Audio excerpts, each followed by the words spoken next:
اور نماز پڑھنے کی جگہ اللہ کا گھر ہے. ویسے ہماری نماز تو سب جگہ ہو جاتی ہے، پاک جگہ ہونا چاہیے. موقع ہے تو مسجد کے علاوہ بھی نماز ہو جاتی ہے، وہ ضرورت کے پیش نظر ہے. لیکن مسجد بنوا کر کے اللہ کے گھر میں لا کر کے سب کو ایک جگہ کیا گیا، اس میں بہت ساری حکمتیں ہیں ہماری شریعت میں کہ ہمارا اتحاد قائم ہوگا مسجد کے اندر. کاندھے سے کاندھا لگا کر کے ہم کھڑے رہیں گے تاکہ ہماری ذہنوں سے اونچ اور نیچ کا فرق ختم ہو جائے.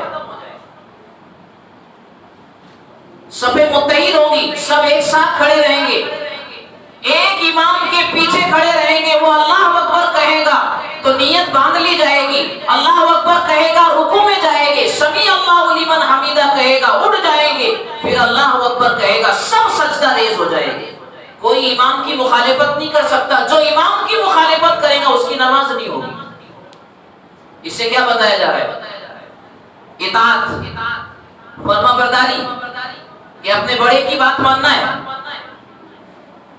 اسلام میں تتر بتر نہیں چلنا ہے.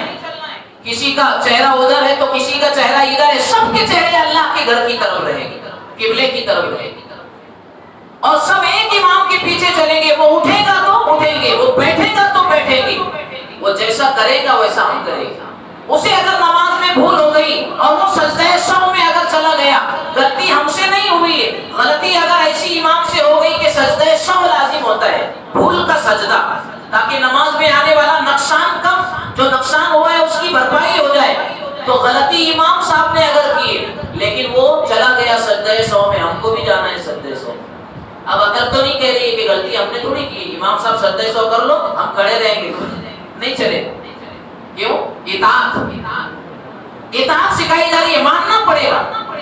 تو مسجدوں میں ہم سب کو جمع کر کے یہ ساری شریعت کی حکمتیں کہ تمہاری زندگی میں اتحاد آ جائے، ایک امام کی اور اپنے بڑے کی بات ماننے کا جذبہ پیدا ہو جائے، کاندھوں سے کاندھا ملا کر کے امیر کھڑا ہے، غریب کھڑا ہے، عالم کھڑا ہے، جاہل کھڑا ہے کہ نہیں، اور شہری کھڑا ہے، دیہاتی کھڑا ہے، کالا کھڑا ہے، گورا کھڑا ہے، کسی کوٹھی اور بنگلے میں زندگی گزارنے والا کھڑا ہے، یا ایک دو پیسے کی چھپر میں زندگی گزارنے والا اور جینے والا انسان کھڑا ہے. اللہ کے دربار میں سب ایک نگاہ سے دیکھے جاتے ہیں.